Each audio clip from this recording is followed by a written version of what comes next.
আমার নবী রাহমাতুল লিল আলামিন পয়গম্বর খানে কাবার সামনে আল্লাহর কালাম খুলে খুলে তেলাওয়াত করতেছেন। নবীজি দীর্ঘক্ষণ পর্যন্ত তেলাওয়াত করতেছেন। আর লম্বা জাদুঘর নবীজির পিছনে দাঁড়িয়ে আছে। রাহমাতুল লিল আলামিন কোরআনে কারীমের তেলাওয়াত করতেছেন। দীর্ঘক্ষণ পর্যন্ত তেলাওয়াত করার পর নবীজি আবার তেলাওয়াত বন্ধ করলেন।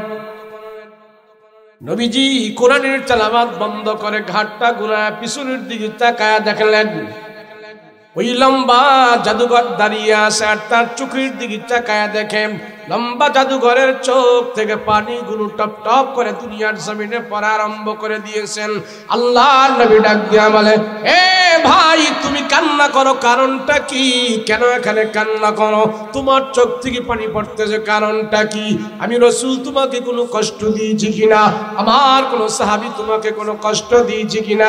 কেন এখানে কান্না করো? কারণটা কি? কিসের আশা, কিসের দুঃখ, কিসের বেদনা?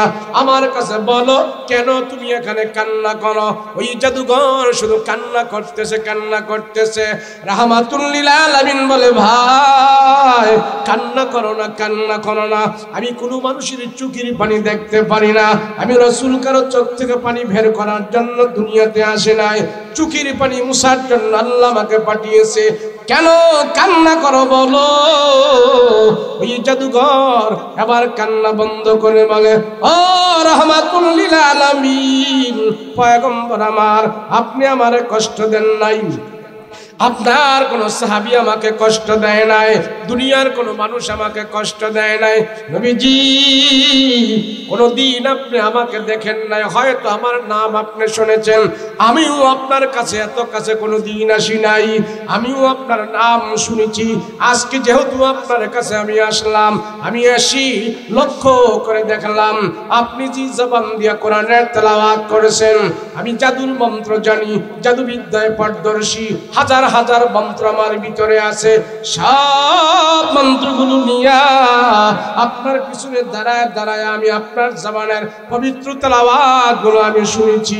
এই মুহূর্তে আপনার জবানের পবিত্র কোরআনের তেলাওয়াত গুলো আমার দিলের ভিতরে ঢুকে গেছে। দিলের ভিতরে ঢুইকা সাল্লাল্লাহু তাআলা আলাইহি ওয়া আলা وأصحابه وأزواجه وأهل بيته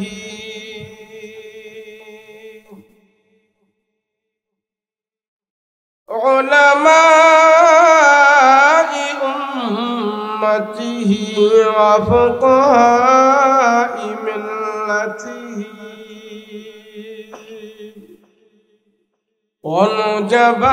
ونجباء طريقته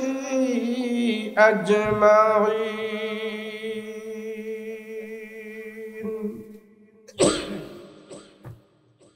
الذي أرسله الله تعالى بالحق بشيرا ونذيرا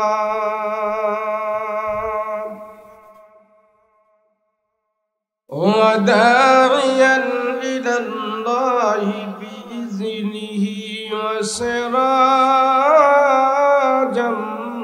منيرا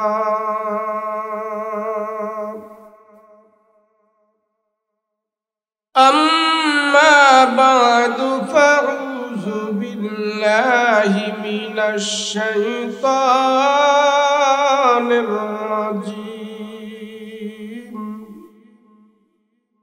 بسم الله الرحمن الرحيم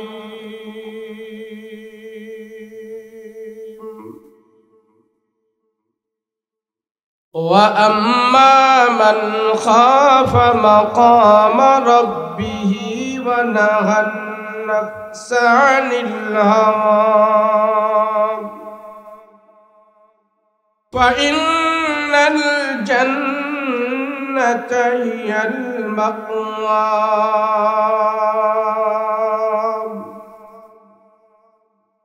قال سيدنا رسول الله صلى الله عليه وسلم الدنيا خلقت لكم وأنتم خلقتم للآخرة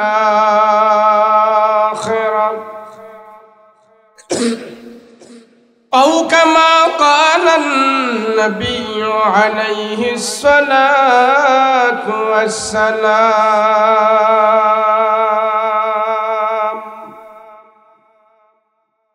وقال تعالى في شان حبيبه ومحبوبه وما أرسلناك إلا رحمة للعالمين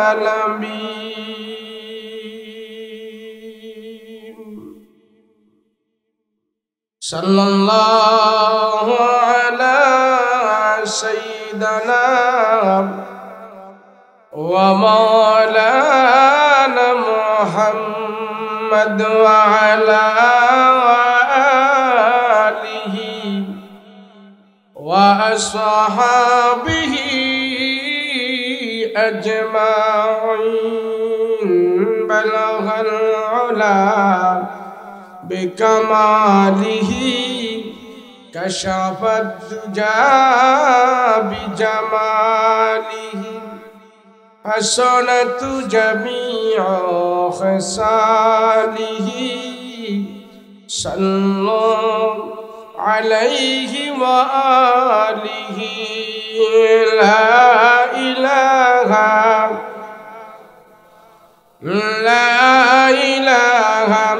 إلا الله لا إله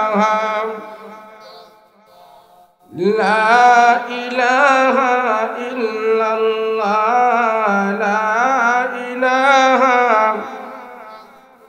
لا إله إلا الله محمد رسول الله صلى الله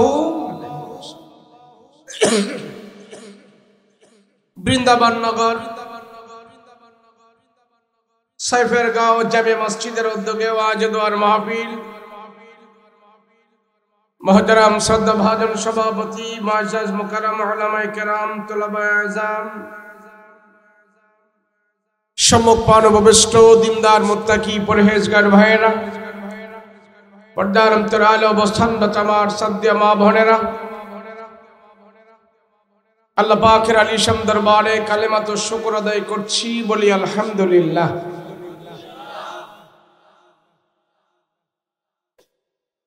আপনারা অনেকক্ষণ পর্যন্ত ওয়াজ শুনেছেন,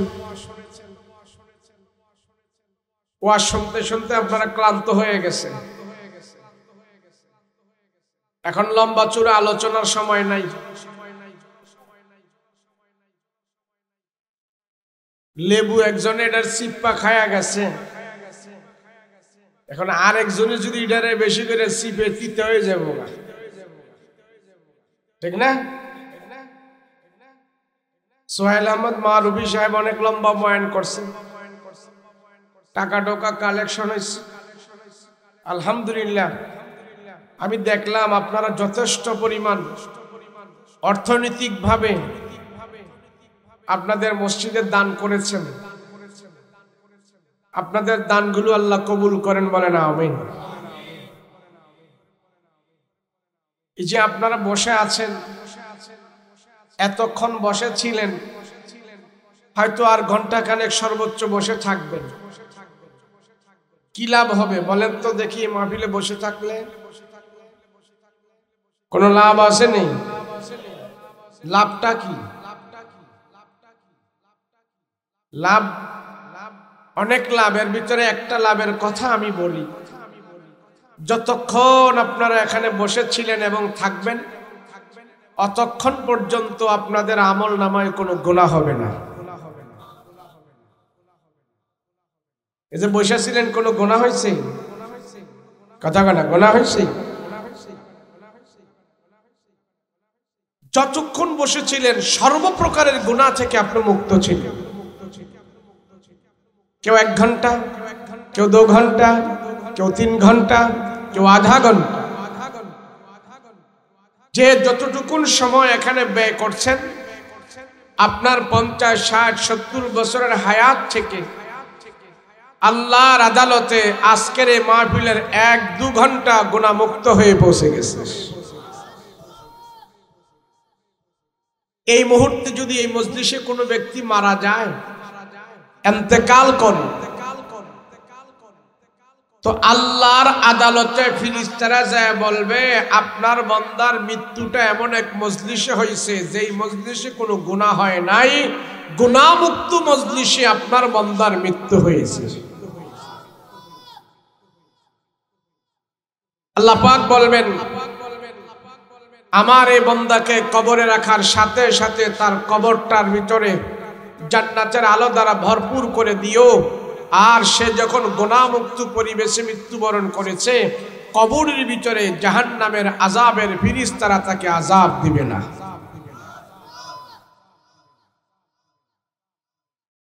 যার জীবনে একটা মাহফিল যদি কবুল হয়ে যায় তো নাজাতের জন্য যথেষ্ট হয়ে যাবে। আমরা মনে করি যে ওয়াজ মাহফিল আমরা শুনতেছি, হুজুররা বলতেছি, এটা তো গতানুগতিক এক রেওয়াজ রসম। আরে না, ওয়াজ মাহফিল এটা এমন একটা স্থান, এমন একটা প্ল্যাটফর্ম, এমন একটা মজলিস। আজকে নবীরা থাকলে নবীরা এসে বয়ান করত, সাহাবীরা থাকলে সাহাবীরা এসে বয়ান করত। নবী নাই, সাহাবী নাই, উম্মতের উলামায়ে কেরাম এসে বয়ান করতেছে। একটা মাহফিল সারা বাংলাদেশে প্রায় 600-র উপরে থানা আছে।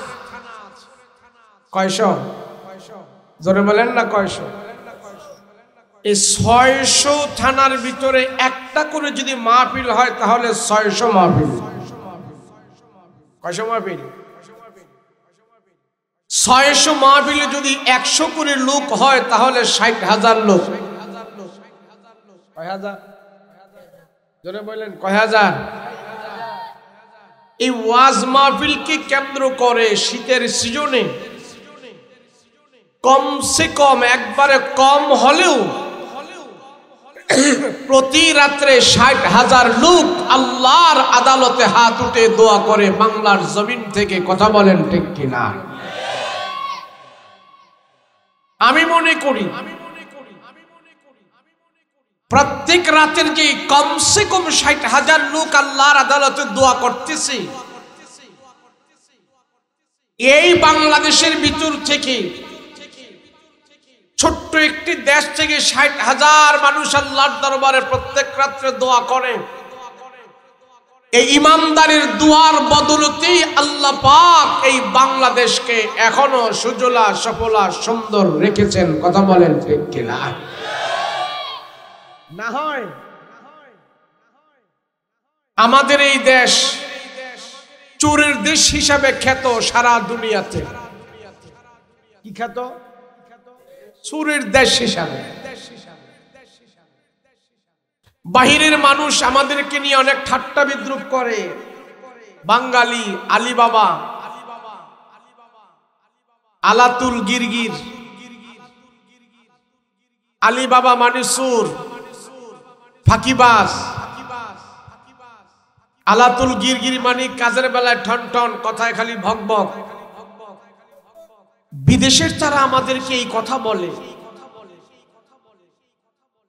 কেন বলে? বাঙালি এত কাজ করে, এত কিছু করে, এরপরও চোরের তোকমা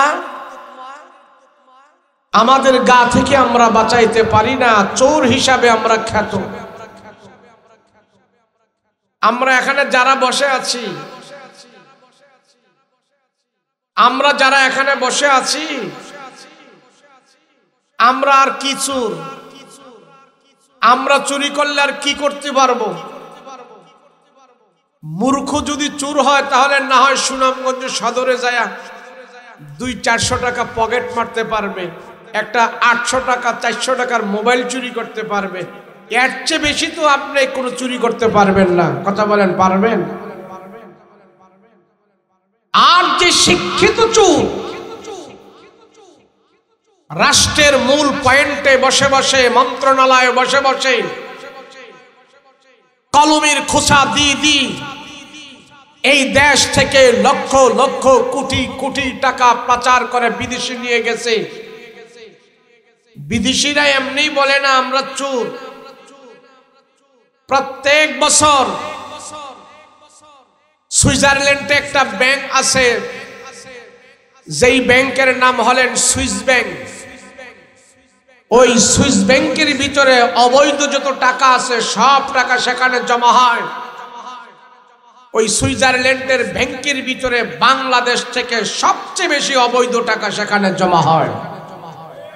এর জন্য সারা দুনিয়ার মানুষ আমাদেরকে বলে বাঙালি, আলিবাবা, ফাঁকিবাজ, চোর। আমি তো বলি এই চোরের খেতাব থেকে যদি আমরা উন্মুক্ত হতে হয়, 53 বছর হয়েছে বাংলাদেশ স্বাধীন হয়েছে। এই 53 বছরে বাংলাদেশে চোরের সংখ্যা বাড়ছে, জিনাখোরের সংখ্যা বাড়ছে, সিটার বাটপাড়ির সংখ্যা বাড়ছে। 53 বছর লাগবে না এই দেশ থেকে চোর মুক্ত হতে। 1 সপ্তাহে দেশ ভালো হয়ে যাবে যদি কোরআনে কারীম থেকে মাত্র একটা আইন সংসদে পাস করে। কথা বলো ঠিক কিনা? কি বন্ধ করো, এটা বন্ধ করো। আর কাটা কাটা লাইভ দে, বন্ধ করো। এই লাইভ কেউ লাইভ দিতে পারবেন না। লাইভ দিলে আমার কথা আবার আপনার ধরে রাখছেন কেন? বন্ধ করেন। পাইছে একটা লাইভ দিয়ে দিয়েছে। লাইভ দেওয়া মানে আমার কথাটা আরেকজনের কাছে বিক্রি করে দেওয়া।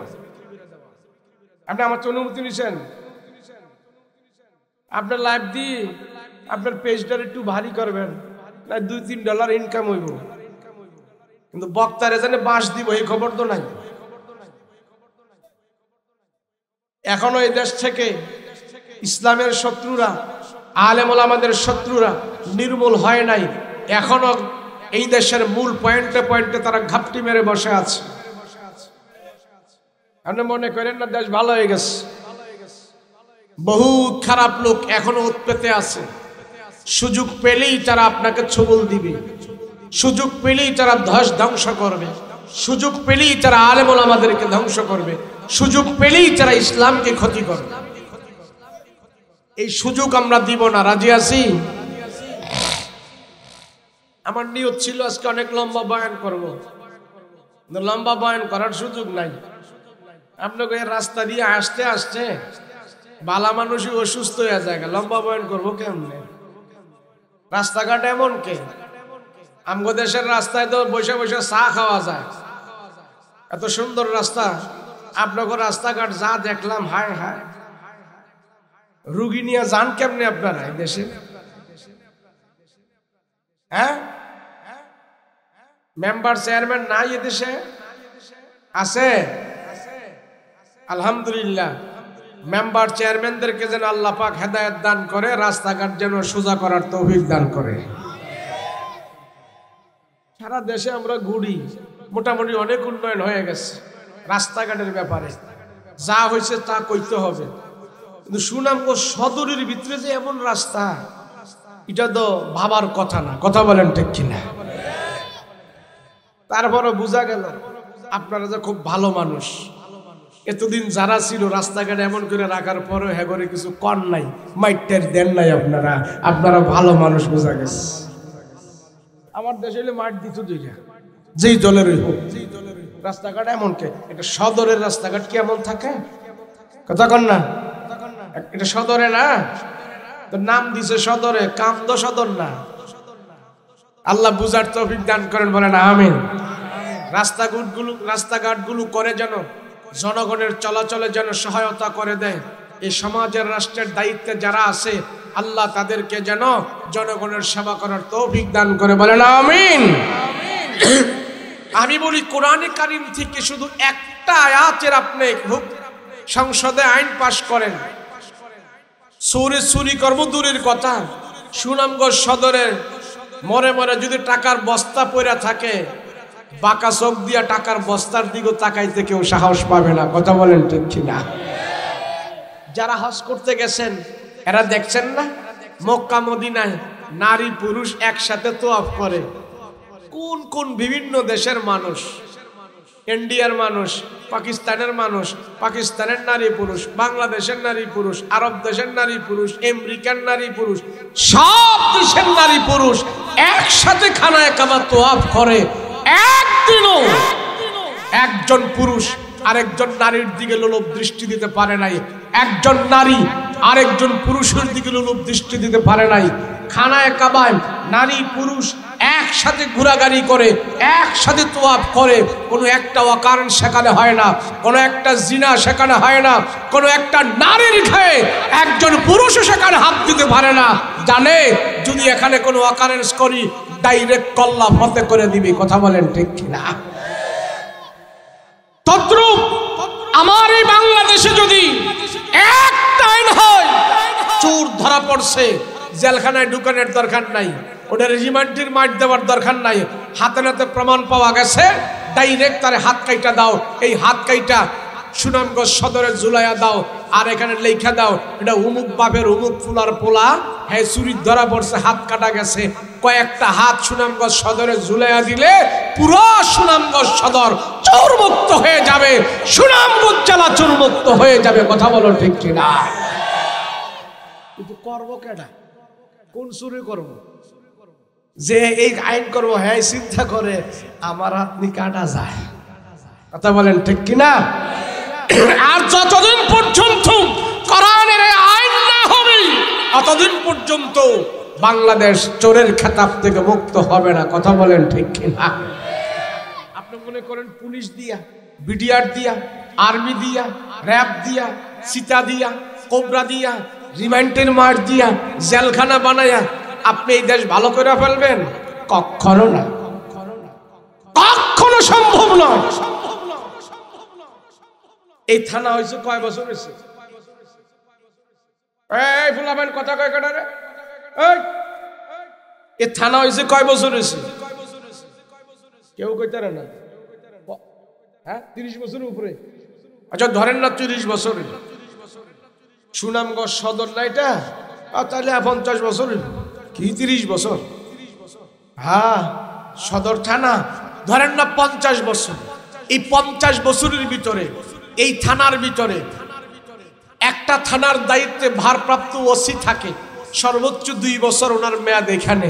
তাহলে 50 বছরে 2 বছর করে হলে 25 জন ওসি এখানে আসছে এবং গেছে।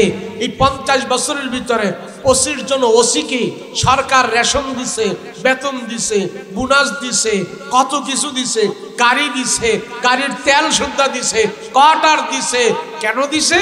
যে সুনামগঞ্জ সদরে যেন কোনো বাটপার চিটার সন্ত্রাস জন্ম না হয়, যেন কোনো লুটতরাজ দর্শন না হয়, এই দায়িত্ব দিয়া তাদেরকে এখানে পাঠাইছে। মোটামুটি 30 জন 35 জন পুলিশও দিছে। আপনি বলেন তো দেখি, এই পুলিশেরা সরকারের এত টাকা বেতন পায়া, রেশন পায়া, তারা কি এই সমাজের চুরি বন্ধ করতে পারছে? কোনো একটা চোরকে তারা যদি ধইরা থানার ভিতরে ঢুকাইছি, গরু চুর ঢুকাইছে, এখন গরু চুরি আর করে না, থানাতে বের হয়ে এখন মানুষ খুন করে। এইভাবে মানুষ দুনিয়ার মানুষের আইন দি চোর ভালো করা যায় না, জিনা ব্যভিচার ভালো করা যায় না। কোরআনের ফর্মুলা লাগে, কোরআনের আইন লাগে।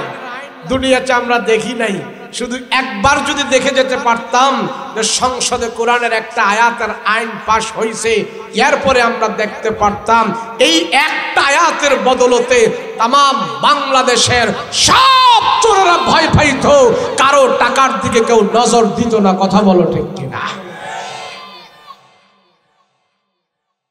বাংলাদেশ এটা ওয়াজ করতে শুরু করছি না, এখনো ওয়াজ শুরু করছি না। ছোট একটা কিচ্ছা শোনেন। জাপানের তারা সারা দুনিয়ার টেকনোলজি বার করছে। এই যে মাইক আছে না, মাইক, এই মাইক আবিষ্কার করছে, এটার মেশিন যন্ত্রপাতি টেকনোলজি সর্বপ্রথম আবিষ্কার করছে জাপান। যত টেকনোলজি আছে, ক্যামেরা, এটা সেটা, সব এগুলো টেকনোলজি, আধুনিক যন্ত্রপাতি, এগুলা বার করছে জাপানের তারা, আর নকল করছে চায়নার তারা। তো জাপান চিন্তা করলো আমাদের দেশে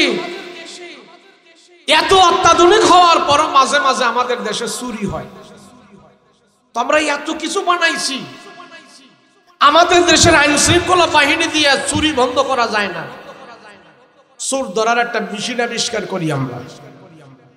তো জাপানের জ্ঞানী গুণী যারা আছে, ইঞ্জিনিয়ার যারা আছে, হেরা চোর ধরার মেশিন বার করছে। চোর ধরার মেশিন বার কইরা এটা জাপানের মোড়ে মোড়ে লাগাই দিছে। 2 মাস পরে যায় চেক করে দেখবো কয়টা চোর ধরা পড়ছে। তো 2 মাস পরে যায় তারা মেশিন খুইলা দেখে, জাপান থেকে যেখানে যেখানে মেশিন লাগাইছে চোর ধরা পড়ছে পুরা জাপান থেকে 5 জন। কয়জন বলেন না? কয়জন? 5 জন।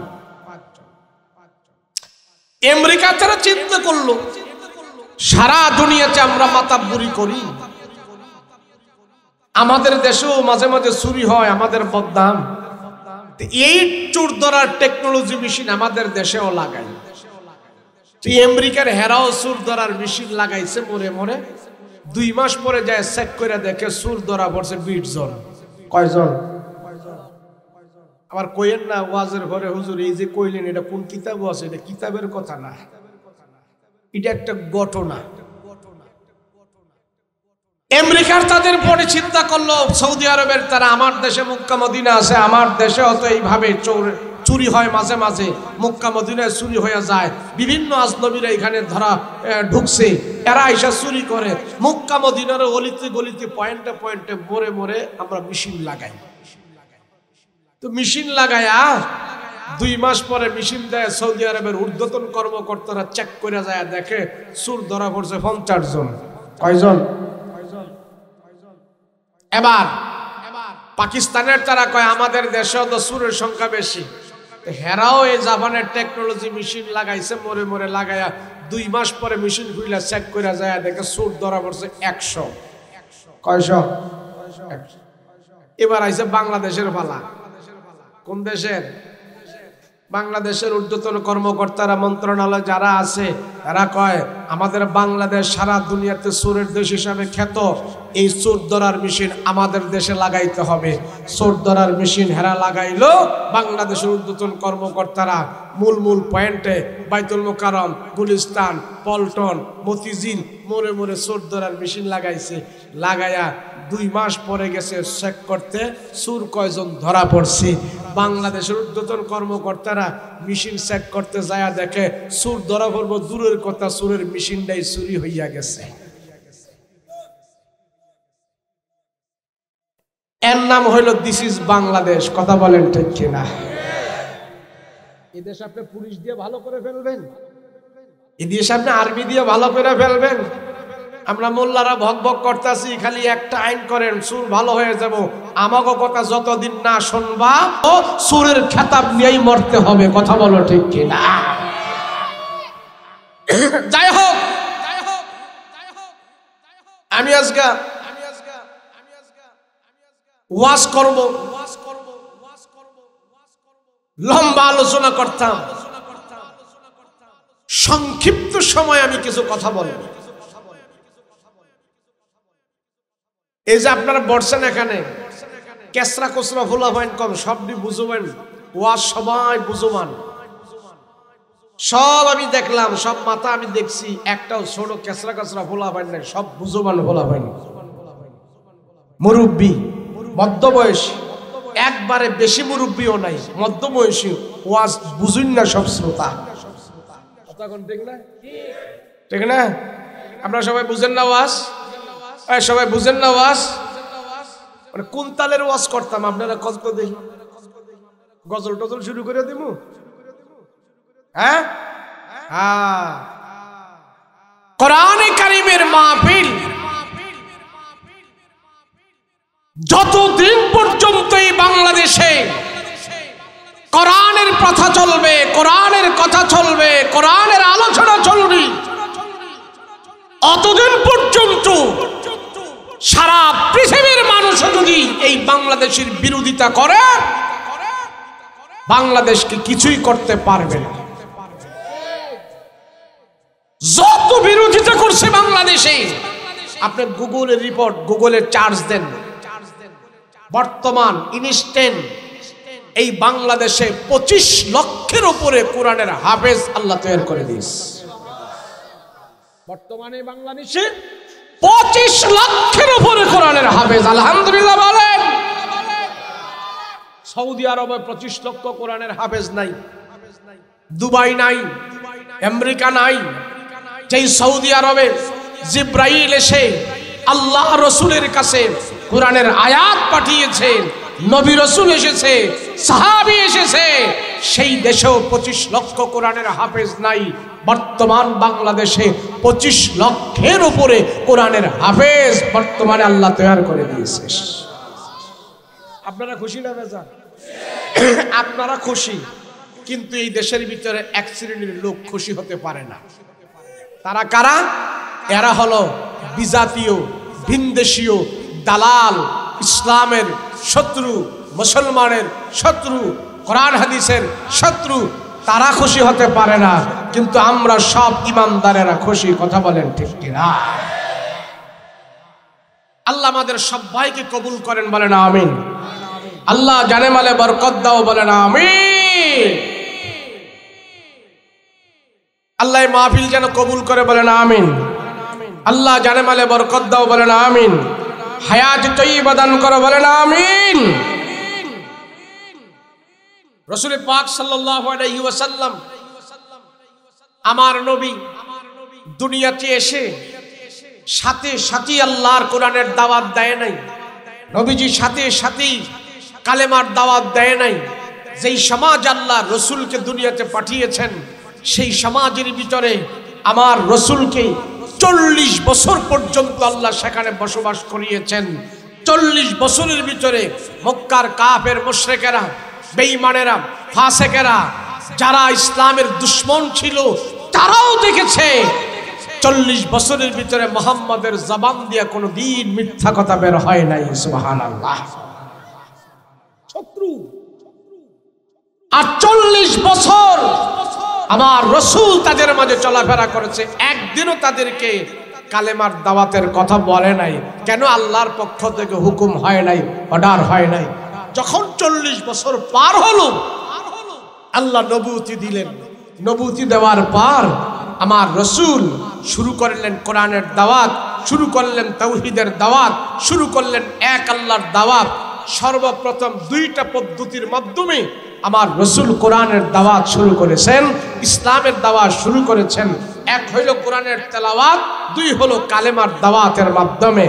এক হইল কোরআনের তেলাওয়াতের মাধ্যমে, 2 হলো কোরআনের কালেমার দাওয়াতের মাধ্যমে। নবীজি যখন কোরআন তেলাওয়াত করতেন, বিভিন্ন দেশের কাফের মুশরিকরা এসে নবীজির কোরআন তেলাওয়াত শুনতেন। শুনে শুনেই তারা বিনা দাওয়াতে কালমা পড়ে মুসলমান হয়ে যেতেন। তো আবু জাহেল, উকবা, শাইবা, আবু লাহাব তারা চিন্তা করলো, মুহাম্মদ যদি এইভাবে কালেমার দাওয়াত দিতে থাকে, মুহাম্মদ যদি এইভাবে ইসলামের প্রচার শুরু করতে থাকে, তো ডাইনে বামে যেমন হোক মুহাম্মদের সংখ্যা, ইমানদারের সংখ্যা, দল বল বাড়তেছে। এইভাবে যদি মুহাম্মদের দল বড় হয়, আমার আবু জাহেলের নেতাগিরি থাকবে না। আবু জাহেল চিন্তা করলো, মুহাম্মদের এই কোরআনের মিশন মানুষ যেন কালেমা গ্রহণ করতে না পারে, কেমনে কি করতে হয়। তো মক্কা একটা জায়গা আছে দারুন নদওয়া, এই দারুন নদওয়ায় কাফেররা মিটিং শুরু করলো। আবু জাহেল, উকবা, শাইবা, আবুল হাব, ওলীদ ইবনে মুগীরা, উতাইবা সবাই ডাকলেন। ডাকার পরে আবু জাহেল বলে, এই তোমাদের কি রায়? মুহাম্মদ যেইভাবে মানুষদেরকে ইসলামের দিকে আকৃষ্ট করতেছে, এইভাবে যদি মুহাম্মাদের দল সংখ্যা বাড়ে আমরা যাব কোথায়? আমাদের কথা তো কেউ শুনবে না। একজনে কয় আমরা মানুষদেরকে বাধা দেব, আমরা টাকা দেব, এই দিব সেই দিব, বিভিন্ন কিছু দিব। আবু জাহেল কয় আমার কাছে একটা বুদ্ধি আছে। বলে কি বুদ্ধি? বলে বুদ্ধিটা হইল, আমরা যদি মক্কার অলিতে গলিতে পয়েন্টে পয়েন্টে মোড়ে মোড়ে দাঁড়িয়ে নেতারা কর্মীদেরকে নিয়ে মক্কায় যত বহিরাগত মানুষ মুহাম্মদকে দেখতে আসে সবাইকে যদি আমরা বুঝাইতে পারি যে মুহাম্মদ একটা পাগল, এই পাগল কথাটা যদি আমরা সবাইরে খাওয়াই দিতে পারি, তাইলে আমার মনে হয় আমরা সফল হব, মুহাম্মদের কাছে আর কেউ যাবে না। এবার সবাই বলতেছে ইয়েস স্যার, আমরা এটাই মানব, এই পদ্ধতি আমরা অবলম্বন করব। তো সকালবেলা সব নেতারা কর্মীদেরকে নিয়ে মোড়ে মোড়ে পয়েন্টে পয়েন্টে দাঁড়ায় আসে আর রসুলকে দেখতেছে। দেখার জন্য মফস্বল এলাকা, গাঁও গ্রাম থেকে নারী পুরুষ জুয়ান বুড়া করা ছোট বড় সব আসতেছে নবীজিকে দেখার জন্যে। তারা যখন আসতেছে আবু জাহেলরা বাধা হইয়া দাঁড়াইছে, কই যাও? তোমাদের সন্তান মুহাম্মদ নেতা হয়েছে, তারে আমরা দেখতে যাই। যাইও না, যাইও না, এটা একটা পাগল, এই পাগলের কাছে যাইয়া কোনো লাভ নাই, যাও বাড়িতে যাও। লোকজন চিন্তা করতেছে কিরে, মক্কার বড় বড় সরদারেরা নেতারা তারা সবাই বলতেছে মুহাম্মদ পাগল।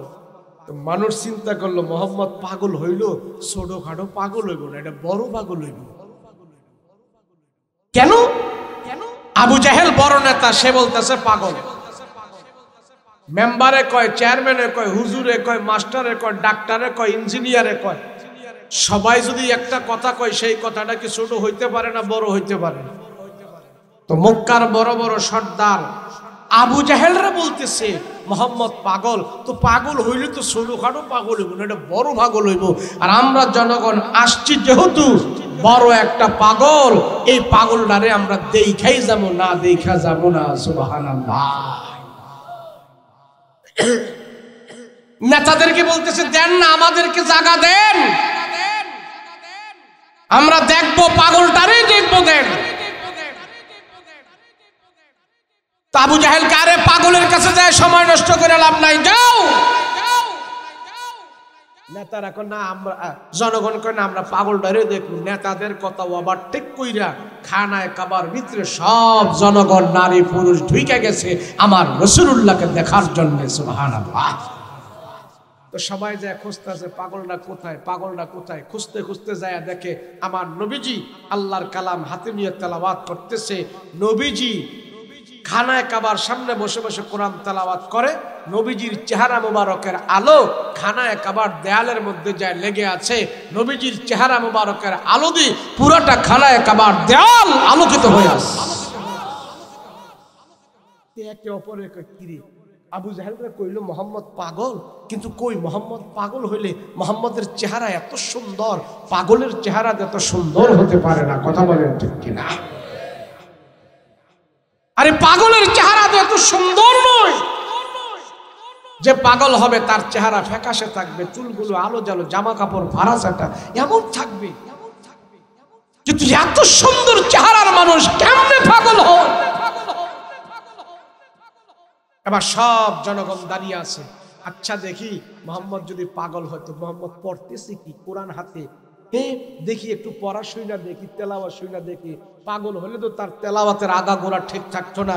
কেন? পাগলের কথা আগাগোড়া ঠিক থাকে না। একবার গান গায়, আরেকবার গজল গায়, একবার হিন্দি কয়, আরেকবার ইংলিশ কয়, এটা বেতাল অবস্থায় থাকে। দেখি আমরা মুহাম্মদ যদি পাগল হয়ে থাকে তো মুহাম্মদ যে কি তেলাওয়াত করে এগুলি আমরা একটু ভালো করে শুনে দেখি মুহাম্মদ আসলেই পাগল কিনা, দাড়ি কবা ঠিক আছে কিনা। সব সব জনগণ আমার রাসূলুল্লাহর কোরআন তেলাওয়াত শোনার জন্য তারা রাসূলুল্লাহর পিছনে নীরবে স্তব্ধ হয়ে দাঁড়িয়ে আছে, আর আমার রাসূল কোরআন তেলাওয়াত করতেছে। বিসমিল্লাহির রাহমানির রাহিম।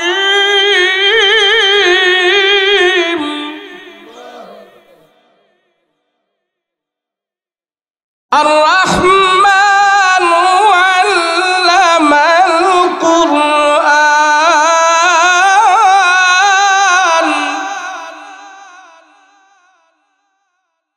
খালাকাল ইনসান।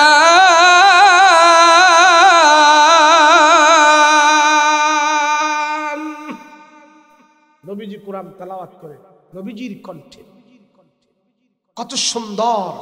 সব মানুষ যখন নাকি রাসূলুল্লাহর জবানের তেলাওয়াত গুলো শুনলো, এক বাক্যে তারা ঘোষণা করলো, ও মুহাম্মদ, আমরা বুঝেছিলাম আবু জাহেলরা বলেছে তুমি পাগল, তোমার কোরআন তেলাওয়াতে বলে তুমি পাগল নয়, পাগলের জবান থেকে এত দামি কালাম তেলাওয়াত হতে পারে না। আমাদের বিশ্বাস তোমাকে সত্য পয়গম্বর পেয়েছি, তুমি একজন সত্য পয়গম্বর, আমরা আর বাড়িতে যাব না, তোমার হাতে হাত রেখে কালমা পড়ে আমরা মুসলমান হয়ে যেতে চাই। মুসলমান হয়ে গেছে। এবার আবু জাহেল তেলে বাগুনে জ্বলে উঠল। কইলাম পাগল, জনগণে পাগল কথাটা খায় না। সাউন্ড বক্সটা আমার এদিকে একটু ফিরাই, স্টেজে কোনো সাউন্ড। কইলাম মুহাম্মদ পাগল, পাগল কথাটা জনগণ খায় না। কওয়ারছেন না কয়তো ভালো ছিল, হিতে আরো বিপরীত হয়ে গেছে। না আরো দাও, আমার দিকে দাও, আমার দিকে দাও, বন্ধ করে দাও, দাও। হ্যাঁ হ্যাঁ, হেডাও দাও, হেডাও দাও, একটু কমাই দাও, এটার সাউন্ড আলাদা কমাই দাও। মাইক গুলো খুব ভালো, বেশি পাওয়ার। আবু জাহেল বলি, মুহাম্মদ যদি এইভাবে কোরআনের তেলাওয়াত শুনে শুনে মানুষদেরকে ইসলামের দিকে নিয়ে যায়, আমার আবু জাহেলের আর খাওয়া থাকবে না, এই সমাজের মানুষ আমাকে দাম দিবে না।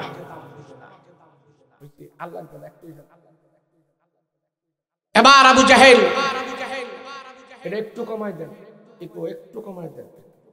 এবার আবু জাহেল চিন্তা করলো, মুহাম্মদকে নিজে বললাম, নেতা দিয়ে বললাম, নেতাদের কথা কেউ শোনে নাই। আবু জাহেল বলে এইভাবে মুহাম্মদকে ছেড়ে দেওয়া যায় না। দালাল ভাড়া করছে একটা। কি ভাড়া করছে বলেন না, কি ভাড়া করছে? এই দেশের শত্রু, কোরআনের শত্রু, ইসলামের শত্রু নিজেরা যখন শত্রুতামি করে পারে না, তখন দালাল ভাড়া কইরাও ইসলামের বিরুদ্ধে কথা বলায়। কথা বলেন ঠিক কিনা? দালাল কি? দালাল ভাড়া করছে একটা জাদুঘর। হাদিসে আছে তার নাম হলো দিমাত নামক জাদুঘর, বাংলায় যাকে বলা হয় জামাত নামক জাদুঘর। লম্বা কালো কুশ্রী বিশ্রী একটা চেহারার মানুষ, সে জাদুঘর ছিল। মানুষদেরকে সে জাদুর মন্ত্র শোনাইতো, জাদুর মন্ত্র পড়াইতো, জাদুর মন্ত্র শিখাইতো। এই জাদুঘরকে আবু জাহেল ভাড়া করে বলে, ওই জামাত, তুই মুহাম্মদের বিরুদ্ধে মানুষদেরকে যা বলবি, সে যেন জাদুর মন্ত্র তেলাওয়াত করে। এগুলি কোরআন নয়, আল্লাহর কথা নয়, এগুলি হলো জাদুর মন্ত্র। জাদুর মন্ত্র বলে যদি মানুষদেরকে আমরা খাওয়াই দিতে পারি, তাহলে আর মুহাম্মদের কোরআন তেলাওয়াত কেউ অ্যাকসেপ্ট করবে না, গ্রহণ করবে না। জাদুর মন্ত্র বলে যে কোনো সময় এগুলি অস্বীকার করে ফেলতে পারে। পারবা বলতে? ওই জাদুঘর বলে, আরে কোন কি পারবো না মানে?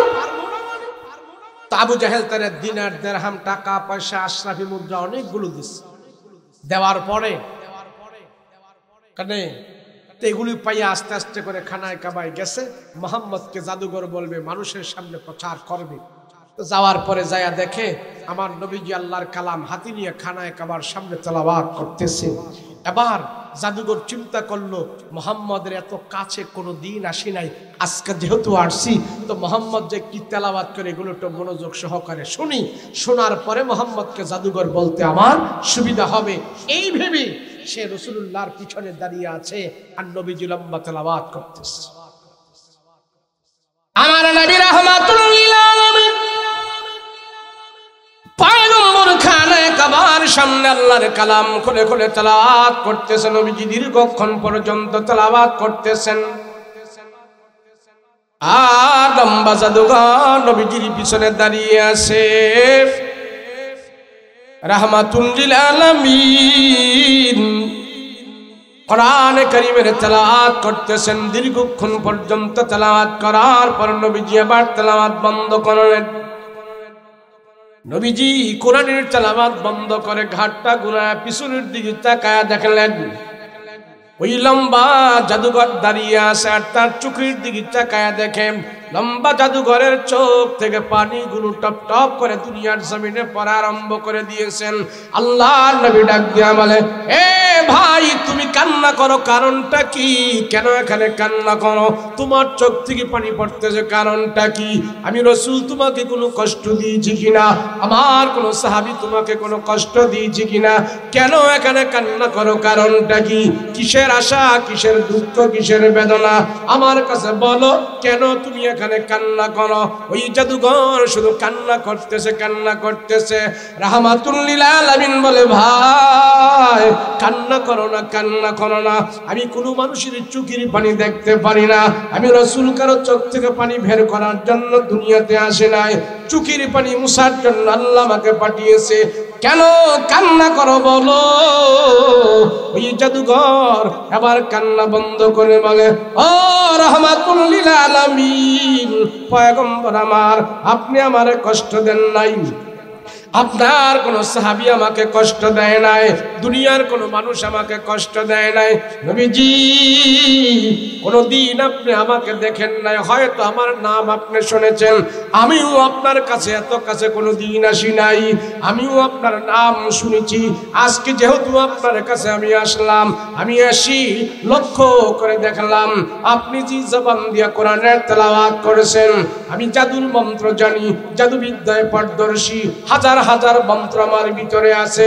সব মন্ত্রগুলো নিয়া আপনার পিছনে দাঁড়ায় দাঁড়ায় আমি আপনার জবানের পবিত্র তেলাওয়াত গুলো আমি শুনেছি। এই মুহূর্তে আপনার জবানের পবিত্র কোরআনের তেলাওয়াত গুলো আমার দিলের ভিতরে ঢুকে গেছে।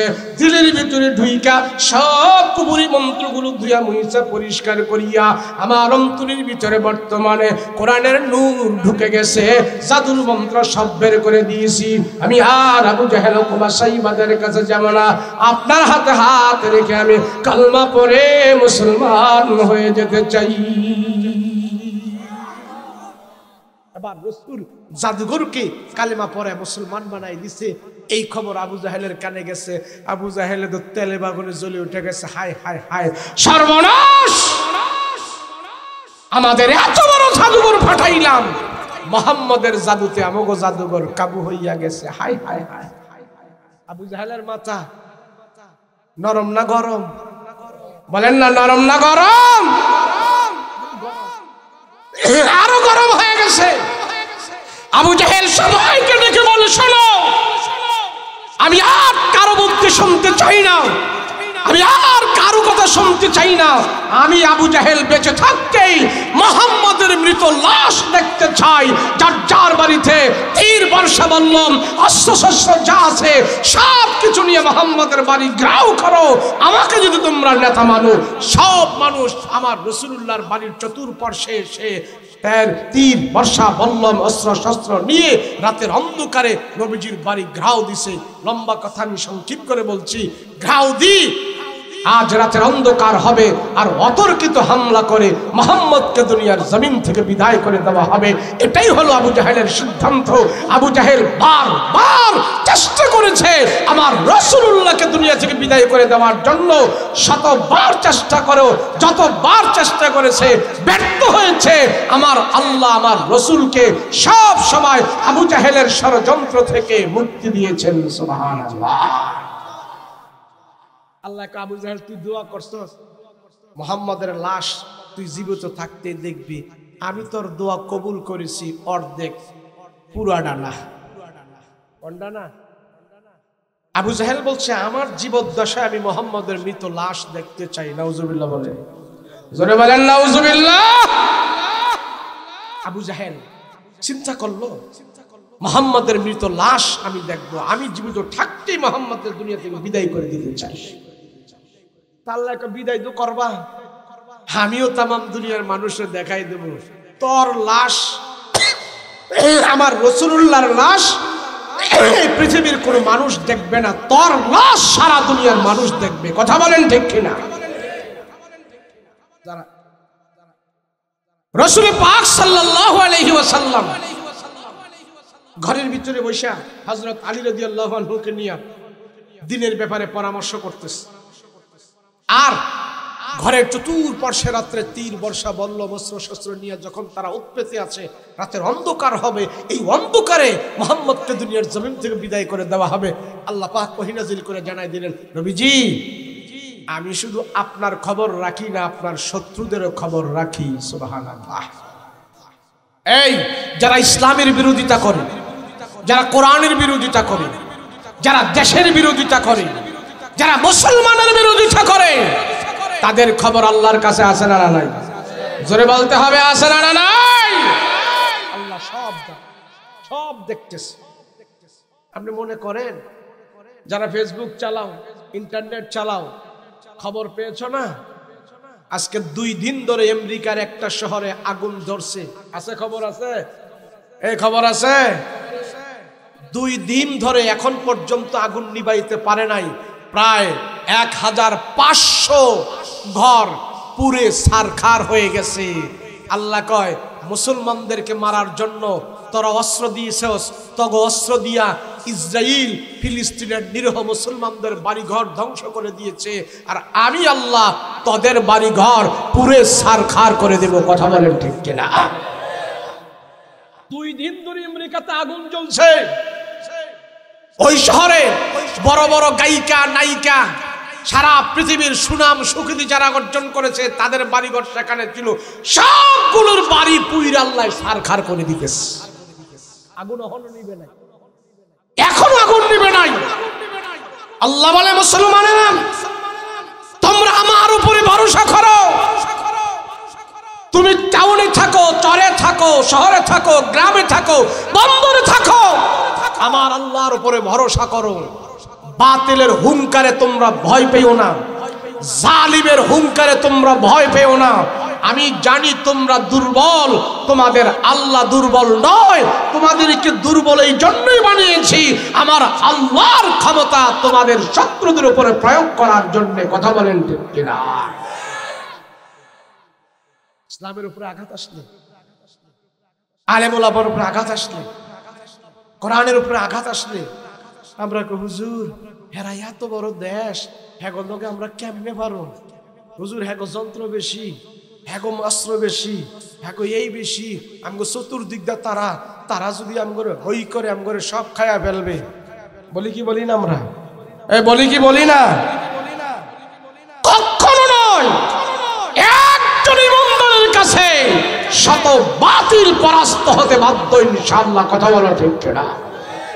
আফগানিস্তান একটা দেশ, 20 বছর পর্যন্ত বাতিলের সাথে তারা মাথা নত করে নাই। বহুবার চেষ্টা করেছে, গুলটিবিলির বৈঠক বসছে, আসো আমরা মিলিজুলি রাষ্ট্র পরিচালনা করি। আফগানিস্তানের মুজাহিদরা একজন মুজাহিদও আমেরিকার সাথে আপোষ করে নাই।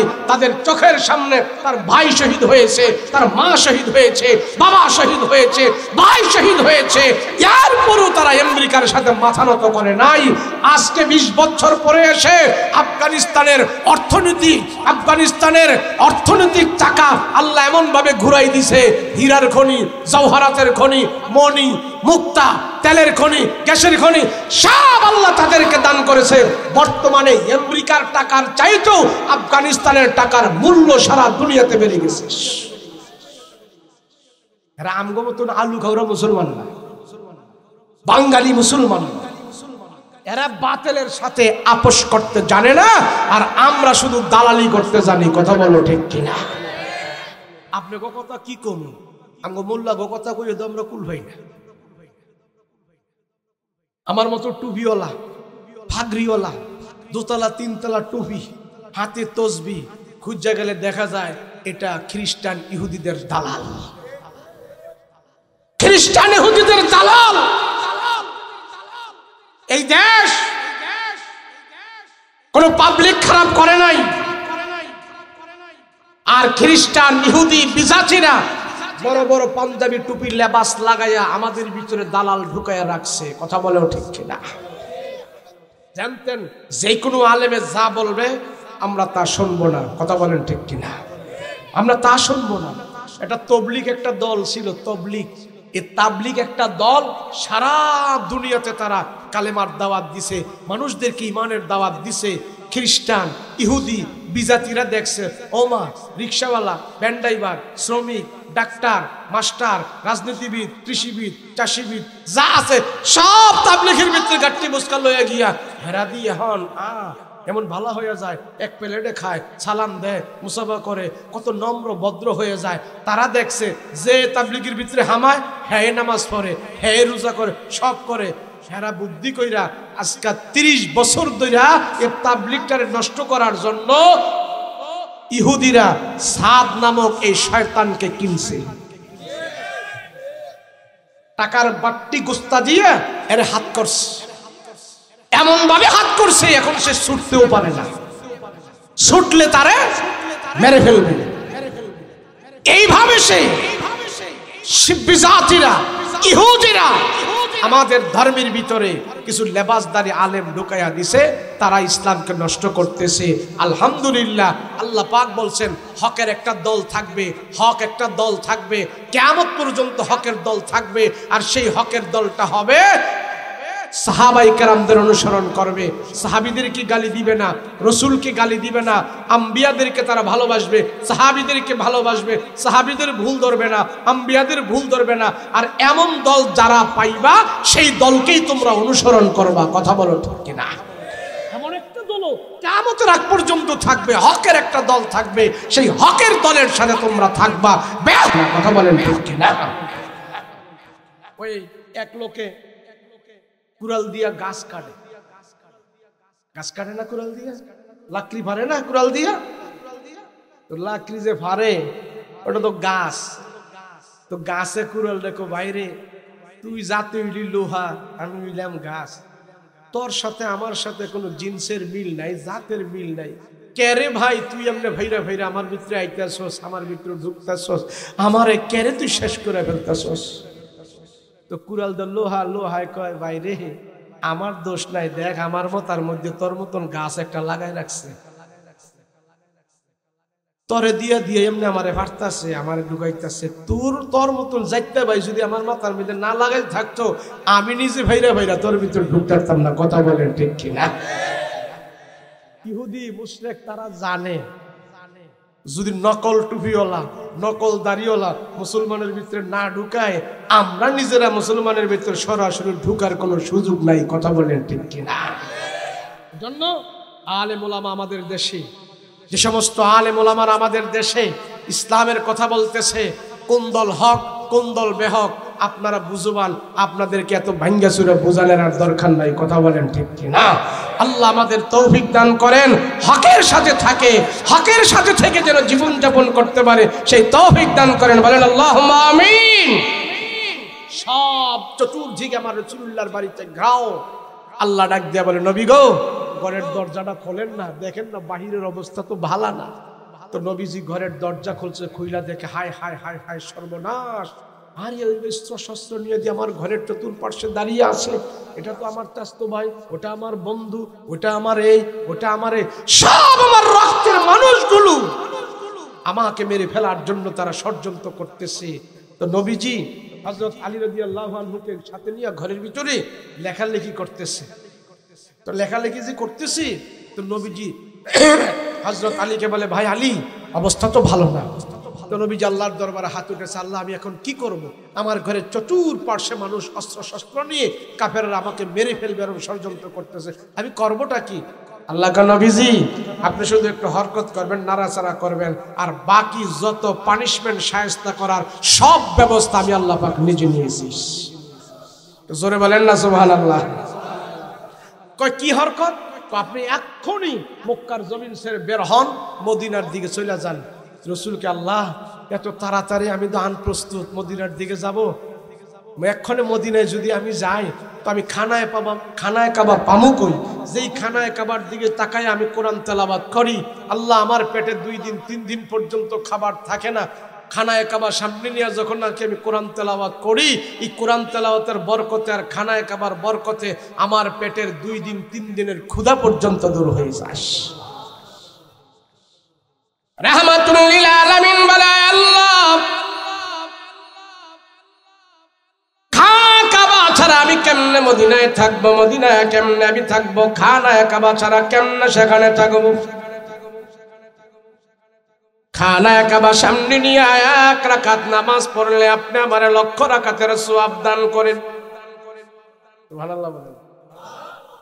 হায় আল্লাহ, এই খানায় কাবা হলো এখানে আমার জন্মভূমি, এটা আমার জন্মভূমি, এটা আমার দেশ। এই মক্কার জমিনে আমার মা বাবা ঘুমন্ত আছে, আমার বংশধরেরা ঘুমন্ত আছে। আপনি আমাকে মক্কার পবিত্র জমিন থেকে এক্ষুনি সরাই দিবেন।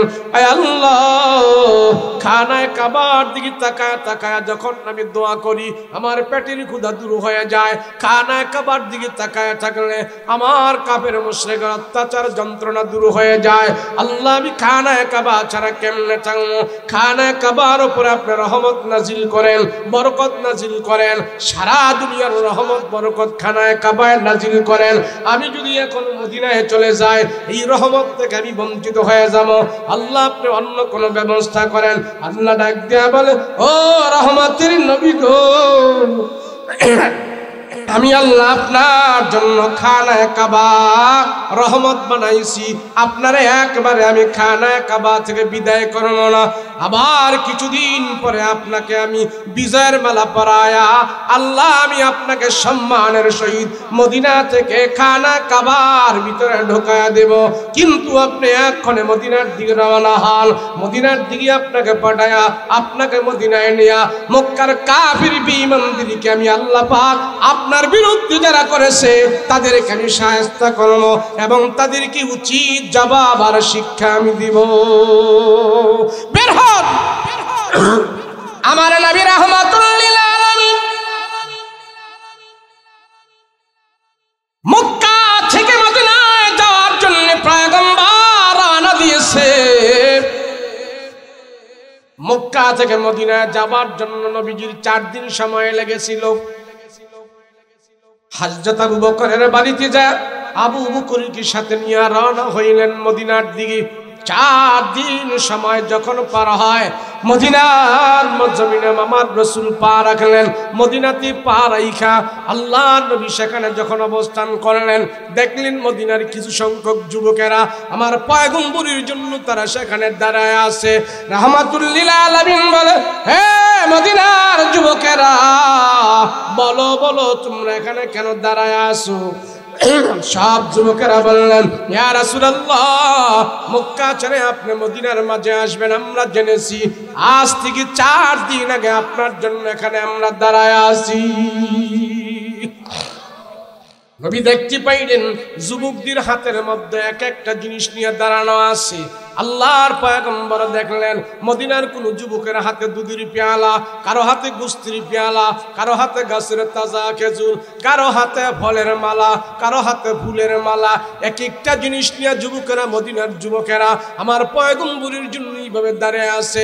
আল্লাহর নবী ডাক দেয়া বলে, ও মদিনার যুবকেরা, তোমরা আমাকে এত ভালোবাসো আর আমার মক্কার মানুষেরা, আমার রক্তের মানুষেরা, তারা আমাকে ঘর থেকে বের করে দিয়েছেন।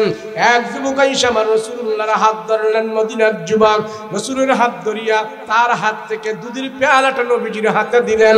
ইয়া রাসূলুল্লাহ, নবী গো, আমার উট থেকে আমি দুধ দহন করে আপনার জন্য মেহমানদারির ব্যবস্থা করেছি। নবীজি আপনি একটু দুধ পান করেন। আল্লাহর পয়গম্বর ওই উটের দুধ একটু চুমুক দিলেন, মুখের মধ্যে টান দিলেন। টান দেওয়ার সাথে সাথে ওটার দুধরা ওই যুবকের হাতে দিয়ে দিলেন। নবী বললেন, যুবকরে, তোমাদের দুধ এমন কেন? খাবার উপযুক্ত না, এটা পানসা পানসা লাগে এমন কেন? ওই যুবক চোখের পানি ছেড়ে দিয়া বলে, রাহমাতুল লিল আলামিন, ও পয়গম্বর, আমার এই দুধ আপনার জন্য আমি নিয়ে আসছি। আজ থেকে 4 দিন আগে আমি দুধ দহন করে আপনার জন্য রেখেছিলাম। 4 দিন পুরো রসুল দুধ আর খাওয়ার উপযুক্ত থাকে না। কথা দিলাম আমার উট থেকে দুধ দহন করে গরম দুধ আপনাকে আমি খাওয়ার ব্যবস্থা করব।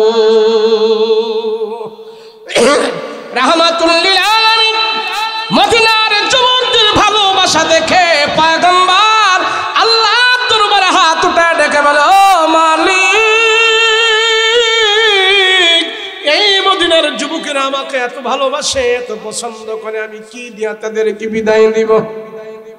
নবীজি মদিনার সীমানায় পা রেখে তাদের জন্য দোয়া করলেন, আয় আল্লাহ, মদিনার মানুষের মালে বরকত দাও, মদিনার মানুষের সম্পদে বরকত দাও, তাদের হায়াতের ভিতরে বরকত দাও।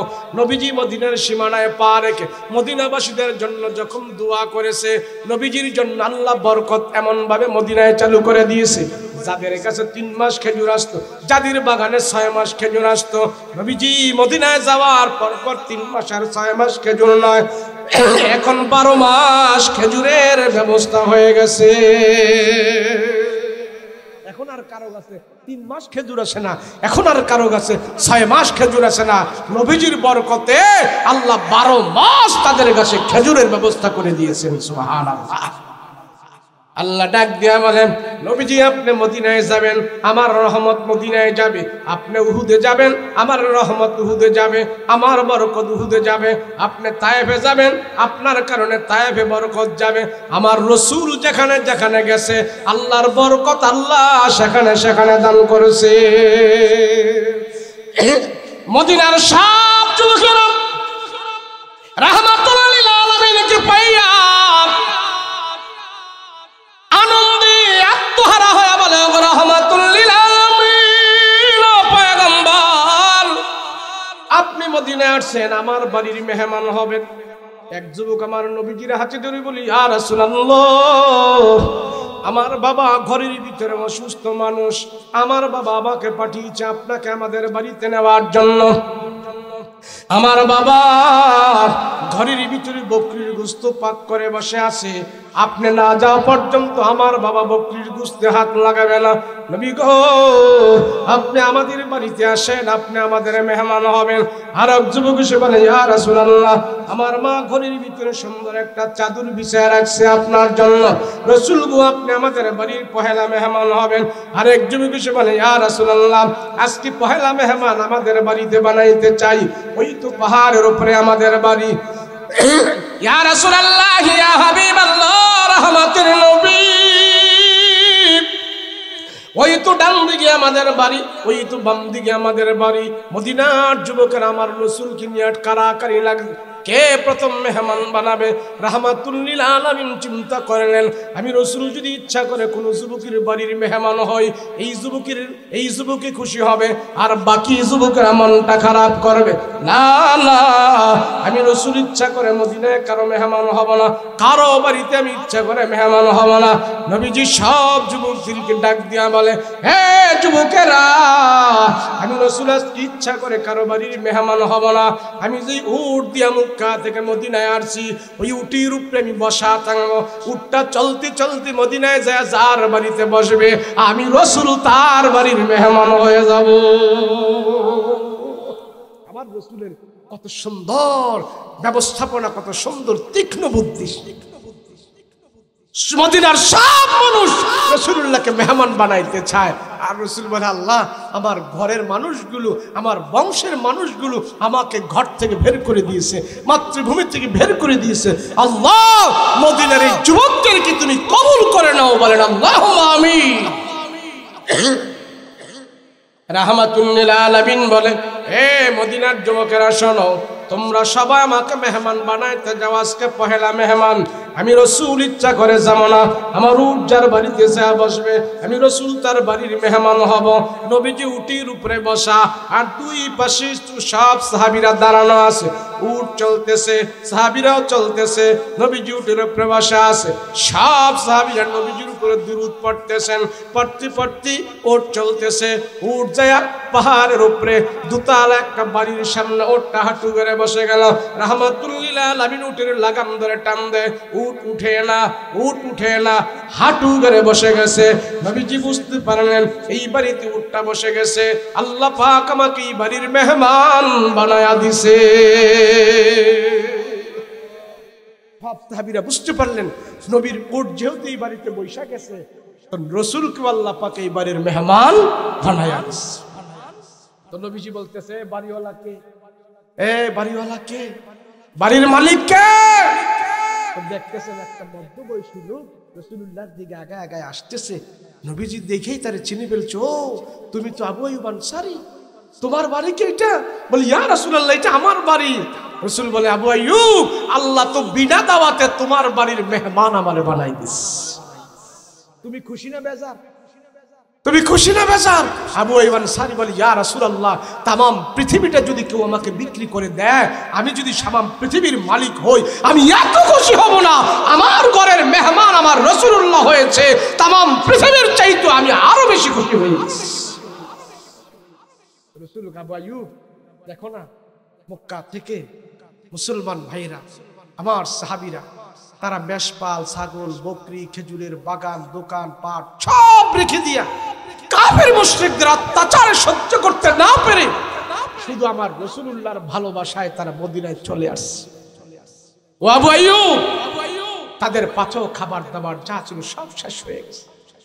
আবু আইয়ুব তুমি মুসলমান ভাইদের একটু খাবারের ব্যবস্থা করো, তাদের পেটে খাবার নাই। মক্কা থেকে হাঁটতে হাঁটতে যারা মদিনায় 4 দিন লাগায় আসছে, পাথর খাবার দাবার শেষ। কাফেররা তাদেরকে খাবার দাবারও নিতে সময় দেয় নাই।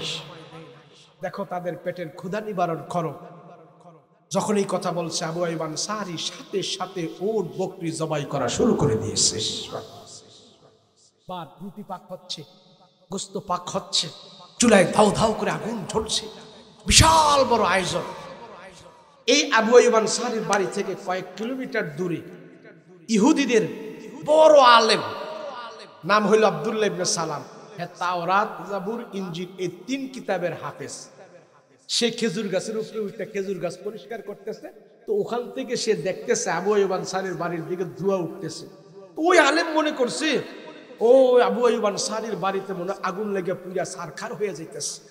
তো গাছের উপর থেকে সে ডাইকে বলতেছে, ছাত্ররা আরে যা যা হেদিকে যা, দেখ মুসলমান আবু আইয়ুব আনসারীর বাড়িতে মনে আগুন লেগে পুরা ছারখার হয়ে যেতেছে, যাও করে সহযোগিতা করগা।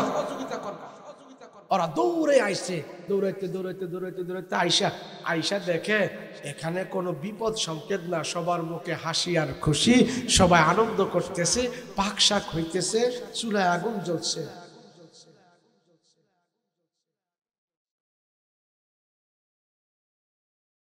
এটা ওয়াদের আগে কইতাম না,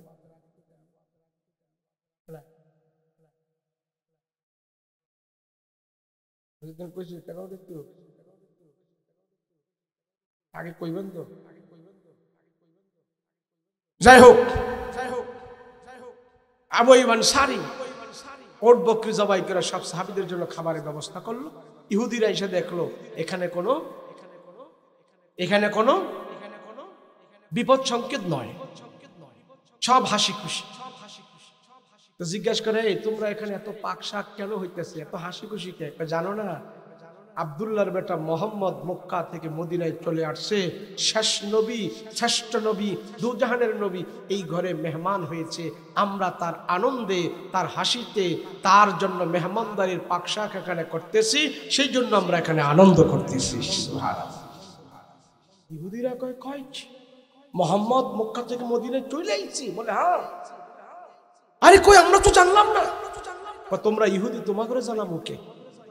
ইহুদি ছাত্ররা দৌড়ে তাদের হুজুরের কাছে গেছে, যায় ওস্তাদ জি, যে তাওরাত পড়া পড়া আমাগরে আখিরি নবীর কথা আপনি শোনাইতেন, ওই নবী তো মক্কা থেকে মদিনায় আয়া পড়ছে।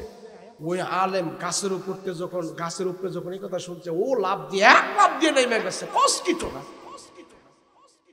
মুহাম্মদ মদিনায় চলে আইছে, আমি জানি না, সবাই লাইখা সেই আলেম দৌড়ে আসছে, আইসা আবু আইয়ুব আনসারীরে বার করে কই, দোস্ত তোমার বাড়িতে নাকি মুহাম্মদ চলে আইছে? বলে হ্যাঁ। আমি দি জানলাম না, আমার দি জানাইলা না? কত করে জানাবো, তোরা তো ইহুদি, তোরা তো মুসলমানদের শত্রু, নবীদের শত্রু, কোরআনের শত্রু, ইসলামের শত্রু, তোদেরকে কেন জানাবো? এখন এই ইহুদি বড় আলেমে কয়, তোমার কাছে আমি একটা অনুরোধ করি, তুই শুধু এক নজর মুহাম্মদকে দেখার সুযোগ আমারে করে দাও। আব্দুল্লাহ ইবনে সালাম আবু আইয়ুব আনসারী কয়, না না না, তোরা ইহুদি, তোরা মুখে যা কস দিলে তো তা না, তোরা জাত ইহুদি, খুব খারাপ জাত, তোদেরকে যদি আমার রাসূলুল্লাহর কাছে নিয়ে যায় তাহলে তোরা আমার নবীকে অসম্মান করবি, তোদেরকে নিয়ে যাওয়া যাবে না। এই বড় ইহুদি বড় আলেমে কয়, তোমার হাতে ধরি, পায়ে ধরি, শুধু একবার নবীরে আমারে দেখাই দাও, আমি কিচ্ছু বলবো না, শুধু নবীজির চেহারাটা দেখবো আমি, আর কিছু না। আচ্ছা দাঁড়া, রাসূলের জিজ্ঞেস করে আছে, নবী যদি কয় এরপরে তোরে লইয়া যাম। তো রাসূলের কাছে যায়, বলছি ইয়া রাসূলুল্লাহ, ইহুদিকে বড় একজন আলেম আইছে আপনার সাথে দেখা করতে, নবী আপনার দেখা করবেন? কয় না, নাম কি? আব্দুল্লাহ ইবনে সালাম। নবী কারি, তার নাম আমি মক্কা থেকে শুনছি, হ্যাঁ নাকি ইহুদিকে বড় আলেম, যাও, সে যদি ইহুদি একজন আলেম তো তার আলেমের সম্মানে আমি তার সাথে দেখা করবো। সুবহানাল্লাহ। নবীজি অন্য ধর্মের আলেমরে এত দাম দিছে, আর আমি যদি সুযোগ পাই আমার ধর্মের আলেমরে কি না করিস, কথা কোন ঠিক না? তো নিয়ে আইছে আব্দুল্লাহ ইবনে সালামরে ধরে ধরে আবু আইয়ুব আনসারী নিয়ে যায়, আর কয়, শোন, যে রসুলকে আমরা জানের থেকে প্রাণের থেকে বেশি মহব্বত করি, ওই রসুলের সাথে যদি কোনো বেয়াদবি করস, কল্লা নিয়ে যাইতে পারবি না, কিন্তু মন রাখিস। সুবহানাল্লাহ। কল্লা মুখে যা বলো, রসুলের সামনে যাও তা করবি। লয়া গেছে, নিয়ে এসে নবীজির সামনে দাঁড় করাইছে, এটা হইল নবীজি, এটা হইল আবু বকর, এটা হইল ওমর, এটা হইল ওসমান, এটা হইল আলী, সব দেখছ, চিনছ? বলে হ্যাঁ। তার তোমার সামনে যিনি আছে উনি হইলেন মুহাম্মদুর রাসূলুল্লাহ সাল্লাল্লাহু আলাইহি ওয়াসাল্লাম। ইহুদি বড় আলেম, নবীজির পায়ে, বুকে, মাথায়, চেহারায় সব দিকে খালি এমনি তাকায়। এক পর্যায়ে যায় নবীজির চেহারার দিকে তাকায় রয়েছে, ডাইনে বামে সামনে পিছনে কোথাও তাকায় না, শুধু নবীজির চেহারার দিকে তাকায়, টাসকি মেরে লাগিয়ে রয়েছে। তো নবী কয়, ও তুমি ইহুদিকে বড় আলেম, আমার চেহারার দিকে তাকায় রয়েছে, কিছু কও না, তুমি কিছু কও না আমার? হ্যাঁ, কিছু কয় না, শুধু নবীজির চেহারার দিকেই তাকায় রয়েছেন। সুবহানাল্লাহ। কিছুক্ষণ পরে সে বলতেছে, ইয়া রাসূলুল্লাহ, আমি আপনার চেহারার দিকে তাকাইয়া কোনো খারাপ মন্তব্য করি নাই নবীজি, আমার এই বুকের ভিতরে তাওরাত কিতাবটা আছে, পুরো তাওরাতের কিতাবের হাফেজ আমি, আর এই তাওরাত কিতাবের ভিতরে আপনার সব বর্ণনা সেখানে দেওয়া আছে, ওখান থেকে আমি পরে পরে আমার দিলের ভিতরে আপনার বর্ণনাগুলো মুখস্থ করেছি, আমার তাওরাত কিতাবের সাথে মিলাই মিলাই আমি দেখেছি নবীজি, তাওরাতে বর্ণনা আছে মুহাম্মদের কপালটা কেমন হবে, চুলগুলো কেমন হবে, দাঁতগুলো কেমন হবে, কানটা কেমন হবে, গালগুলো কেমন হবে, দাড়িগুলো কেমন হবে, সবগুলো আমি তাওরাতের সাথে মিলাই মিলাইয়া দেখেছি। ওই তাওরাতের সাথে মিলাই মিলাইয়া আপনার চেহারার ভিতরে যুক্তির কোষ্ঠীপত্র দিয়া যাচাই করে দেখলাম, তাওরাতের ভিতরে আপনার সব বর্ণনা যে পড়েছি, সম্পূর্ণ বর্ণনাগুলো আজ রাসূল আপনার চেহারার ভিতরে আমি পেয়ে গিয়েছি। আমার আর কোনো সন্দেহ নাই। তখন রাসূলকে তাহলে সন্দেহ না, তাহলে মুসলমান হয়ে যাও। তো কথা দিলাম, আমি তাওরাত বুকে নিয়ে কালমা পরে আপনার হাতে হাত রেখে মুসলমান হয়ে যাব। সুবহানাল্লাহ। মুসলমান হয়েছে, লম্বা কথা, মুসলমান হয়েছে। মুসলমান হওয়ার পরে নবীর নবীজি, আমি যদি এখনো ইহুদিগোর সাথে থাকি তো আপনি আমার একটা কাজ করেন। কি কাজ? মুসলমান তো হয়েই গেছি, তো কাফির ইহুদি থাকতে উটের গোশত খাইতাম না, উটের দুধ খাইতাম। তো মুসলমান হয়েছি, তো মুসলমান হওয়ার পরও আমি এই হুকুম না মানতে চাই। ওখানেও আমি মুসলমান হওয়ার পরে ওদের দুধ খামো, গোশত খাইতাম না, তাহলে ইহুদিরা মনে করবো আমি ইহুদিগোর সাথে আছি। আর মুসলমান তো হয়েই গেছি, বুঝেন না, মানে কিছু কিছু ইহুদি ধর্ম মানবো আর কিছু কিছু মুসলমানের ধর্ম মানবো, দুনো দলটাই সমন্বয় করে চলবো, এমন লোক আছে না না নাই? আছে না না নাই? সোদও খায়, ঘুষও খায়, আবার শুক্রবারে গিয়া পয়লা কাতারে লম্বা মুসল্লি হইতে চায়। আছে না না নাই? মাহফিলেরও সভাপতি, বাউল গানেরও সভাপতি, সবাই তাল মিলায় চলতে চায়। আছে না না নাই? গুলালু মার্কা। কিছু কিছু নেতা আছে এটি গুলালু মার্কা, মন্দিরেও যায়, দরগাতেও যায়, দুর্গাতেও যায়, মাদ্রাসায়ও যায়, মসজিদেও যায়, বাউল গানেও যায়, যাত্রাতেও যায়, মাহফিলেও আহে। কি ও চাচা আপনি সব করে বাতিজা রাজনীতি করলে সব জায়গায় যাইতে হয়, সবার বড়ই দরকার। আমি কি আপনি এইবার ফেল ডিভিশন পাস করবেন? যেটা সব দলের মিলে যাইতে চায়, ইমান আমল সব জায়গায় বিক্রি করতে চায়, এটা নেতা না, এটা গুলালু। কথা কোন ঠিক কিনা? তো হ্যাঁ চাইছে যে আমি ইসলাম ধর্ম মানবো, এই ধর্ম মানবো, নবীজি আমার একটু সুযোগ দেন। রসুল কা শোনো, তুমি যে কিছু কিছু ইসলাম মানবা আর কিছু কিছু ইহুদি ধর্ম মানবা, এমন সুযোগ ইসলামে নাই। আচ্ছা তুমি যখন বলছো, আল্লাহর কাছে তোমার কথাটা হাওলা করে দিছি, দেখি আল্লাহ পাক তোমারে এই কথার প্রেক্ষিতে কি জবাব দেয়। কেন ইসলাম ধর্মের মালিক তো আমি নবী না, মালিক হইছে কে? আর আল্লাহ যদি তোমার কিছু কিছু মানার সুযোগ দেয় তা কোনো অসুবিধা নাই। এই কথা কইয়া যখন নাকি আল্লাহর উপর হাওলা করে দিছে, কিছুক্ষণ পরে জিবরাইল আমিন গট গট গট গট করে ঘন্টার আওয়াজ বাজায়া কোরআনের একখান আয়াত আমার নবীজির কাছে হাজির করে দিছিস। সে আয়াতটা কি? ইয়া আইয়ুহাল্লাযীনা আমানু দুখুলু ফিস সিলমি কাফা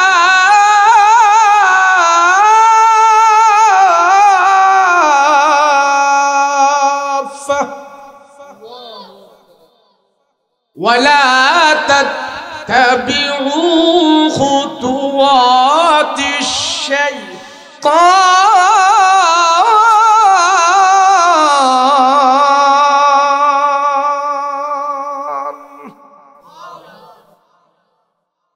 ইন্নাহু লাকুম আদুব্বুম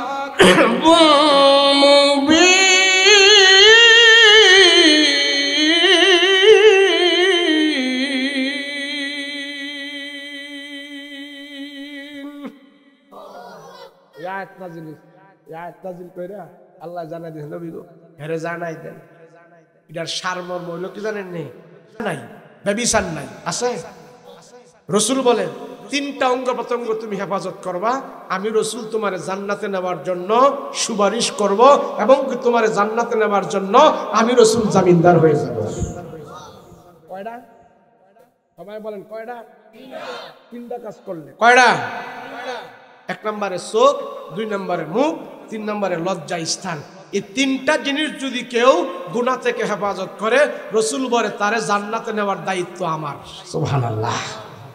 আজকে পাড়া মহল্লায়, গ্রামে গঞ্জে, শহরে, বন্দরে মুসলমানের ছেলে মেয়ের এই তিনটা জিনিস সবচেয়ে বেশি নষ্ট হয়ে গেছে। কথা বলো ঠিক কিনা? দুনিয়ায় যত সাহেব আছে, মেম্বার সাহেব, মাওলানা সাহেব, মৌলভী সাহেব, মুফতি সাহেব, এই সাহেব, এই সাহেব, সব সাহেবের তিন জায়গায় সমস্যা। কয় জায়গায়? কথা কয় না, কয় জায়গায়? এই তিন জায়গা আপনার সাথে আছে না না নাই? আপনি আজকের ওয়াজেতে আপনি তওবা কইরা যান, আমি এই তিন জায়গা পবিত্র রাখবো। চোখ দিয়া গুনাহ করবো না, জবান দিয়া গুনাহ করবো না, লজ্জা স্থান দিয়া গুনাহ করবো না। কথা বলেন ঠিক কিনা? এই সমাজ মুসলমানদের ছেলে মেয়েদের এই তিনটা অঙ্গ প্রত্যঙ্গ সবচেয়ে বেশি নষ্ট। আজকে শহরে, গ্রামে, গঞ্জে, পাড়ায়, মহল্লায় সব জায়গায় মুসলমানের ছেলে মেয়ে জিনায় লিপ্ত হয়ে গেছে। কথা বলো ঠিক কিনা? জিনা করে, 7 বছরের ছেলে এখন জিনা করে, 8 বছরের মেয়ে এখন জিনা করে। রসুল বলে যে সমাজে জিনা হয় ওই সমাজ থেকে আল্লাহর রহমত বরকত উঠাইয়া নিয়ে যায়। জিনা করা যাবে না, সবচেয়ে বড় পাপ। নিজের জিন্দেগীর বরকত যদি কেউ নষ্ট করে দেয়, নষ্ট করতে চায়, সে জিনা করে। যেই সমাজে জিনা করা সহজ, বিয়ে করা কঠিন, ওই সমাজের ভিতরে আল্লাহর পক্ষ থেকে এক এক করে আযাব আর গজব আসতে থাকে। কথা বলো ঠিক কিনা? কিরে বিয়া করস না কে? হুজুর কাজ বাস নাই তো, নিজের ভাইয়া দাঁড়ায় আলোই এরপরে বিয়া করবো। নিজের ভাইয়া দাঁড়াইতে দাঁড়াইতে সব বইটা মুইটা শেষ। আর রসুল কয় তুই নিজের পায়ে খাড়া আর বাপের পায়ে খাড়া, উপযুক্ত হইছিস তো বিয়া কর, আল্লাহ তোর জিন্দেগিতে বরকত দিব। কথা কোন ঠিক কিনা? এক সাহাবী রসুলের কাছে আইছে, আয়া কয় নবীজি আমি তো ঘরে অভাব, তো নবী কয় বিয়া কর। নবী কি কয়? এই কথা কয় কি কয়? এই পোলা কয় নবীজি আমি খাইতাম পাই না, বিয়া করলে বউরে খাওয়ামো কি? তুমি করো, আল্লাহ বরকত দিব। তো নবীজির কথা শুনে কোন রকম ভয়ে ভয়ে একটা বিয়া করছে। বিয়া করার পরে এখন সে বাজারে মাটি নিয়ে যায় বিক্রি করতে।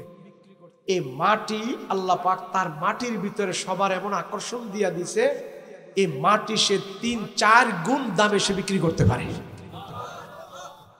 সাহস বাড় কি আমার দি সংসারে বরকত দিতেছে।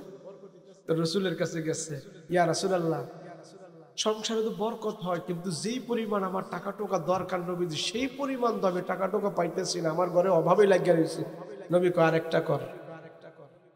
কি কয়?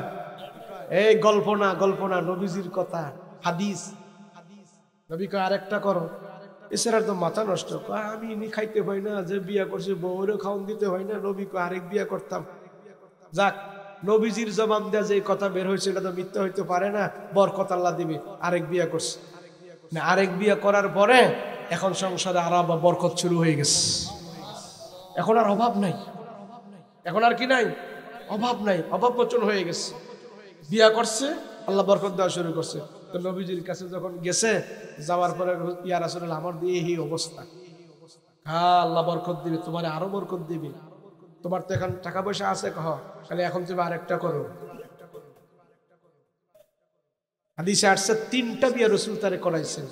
3 বিয়ার পরে তার জীবনে এত কামাই রুজিতে বরকত দেওয়া শুরু হয়েছে, ওই এলাকার জন্য সে ধনী হয়ে গেছে। তো রাসূল তারে বলল, শোনো 3 বিয়ার পরে আল্লাহ তোমার জন্য এই সম্পদ রাখছে, তুমি যতক্ষণ পর্যন্ত 3 বিয়া না করবা অতক্ষণ পর্যন্ত তোমার এই সম্পদগুলো আল্লাহ দিত না। কথা বলেন ঠিক কিনা? আরে আমাকে 3টা করণ লাগতো না, একটা কইরে দেখো না, আল্লাহ বরকত দিবে। আমাদের সমাজ এমন নষ্ট হয়ে গেছে, রাস্তার মনে মনে দেখলে দেখা